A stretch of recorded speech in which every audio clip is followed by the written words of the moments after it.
Hmm. Well, well, well.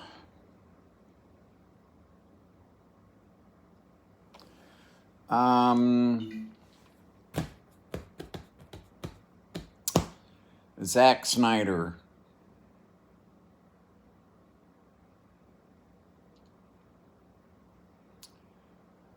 Oh boy. Um, well, I guess you have to take the bad with the good, right?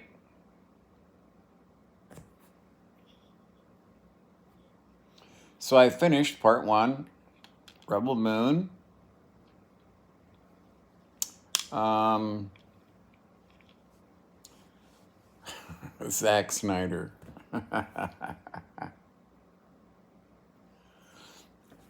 Yeah, you can definitely tell an artist's painting. Um, I only had one question. I have to admit to you that the entire program was as formulaic, predictable as could be. No mystery, no good special effects, good acting, good dramatic score.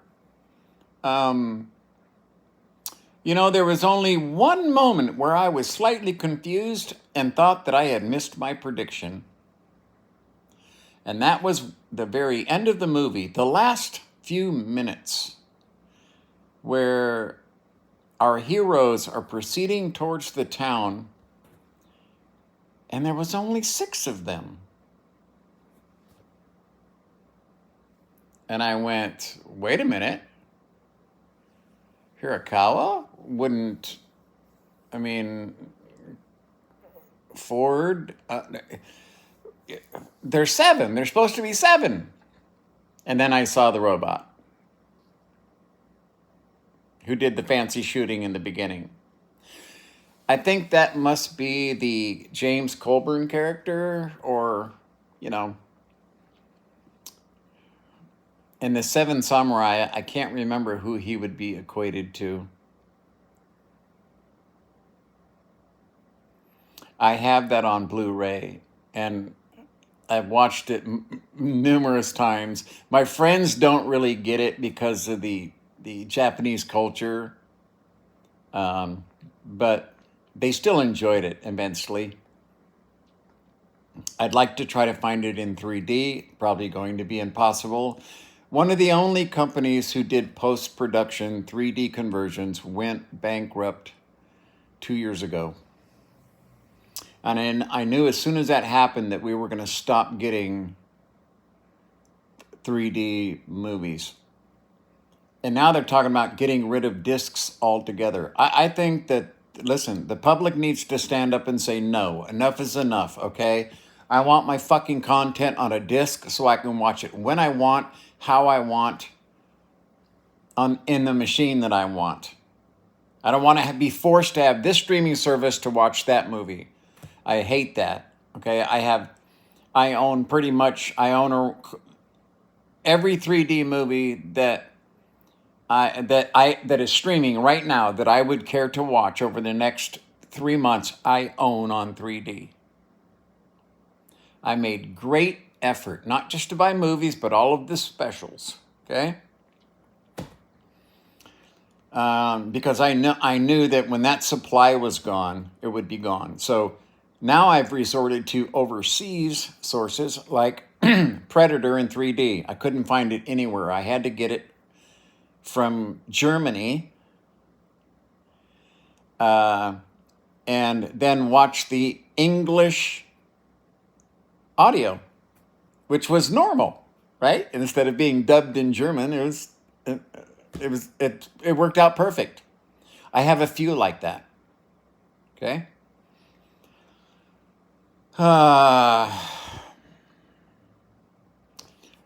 It was very formulaic, very predictable. I can tell you how it's going to end because I've seen the movie so many times.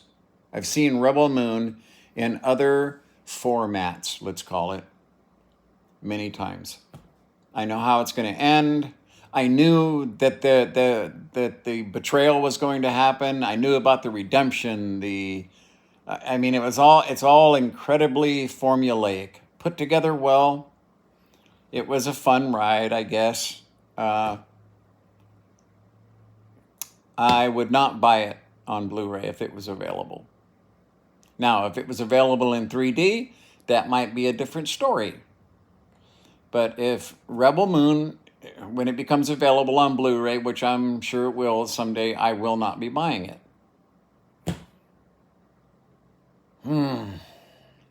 Too formulaic. I knew when I read the description. I read a description. Oh, geez, a couple of months back about somebody that was on the production team, and they were talking about the movie, and I said, that sounds like The Magnificent Seven redone again. You know, I thought this really sounds like The Magnificent Seven.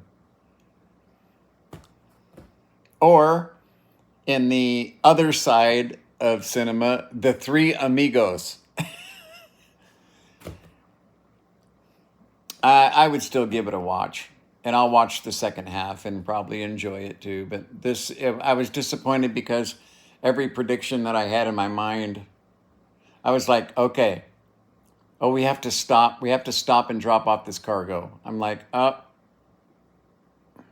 And they just had this talk about honor and I'm like, oh man, here comes the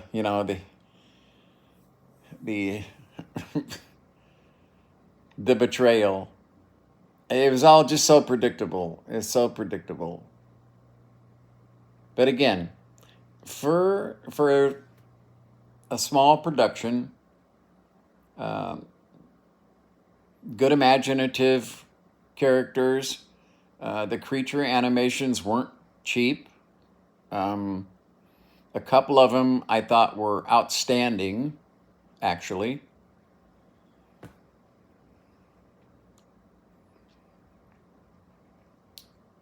Definitely a fantasy movie. Definitely a redo again of The Seven Samurai. And there's and you know I'm nothing wrong with that. There's nothing wrong with that. I enjoy pretty much anything on the big screen now. Now that I've got this 120 incher in front of me, everything is just a little bit better than it would be on my 75 inch. You know what I mean? Maybe the girls were right. Maybe bigger is better. I don't know. I can't give an opinion on that.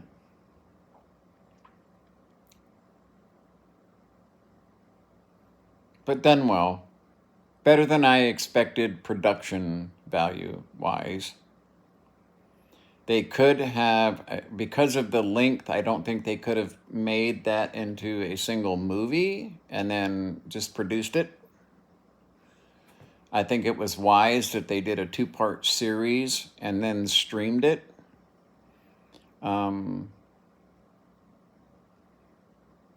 Entertaining. I'll give it a 7.5, 7.75 out of 10 for production value for sure. Yeah, 8 out of 10 for acting. You know what I mean? A 9 out of 10 for the music score. The bad guy, a very likable, a bad guy you like to hate. There's nothing better than a good bad guy, right? I mean, you really, and see, this is the thing though. I knew when he fell off of the platform that he was going to be in the next film. There was no doubt in my mind. I'm thinking, okay, so how are they going to bring him back? What's the technology we don't know about? You know what I mean? What's going to happen? Because you see, they didn't address properly in the movie father figure. And I knew it had to be done. And the only person that could reasonably do it would either be her or the bad guy.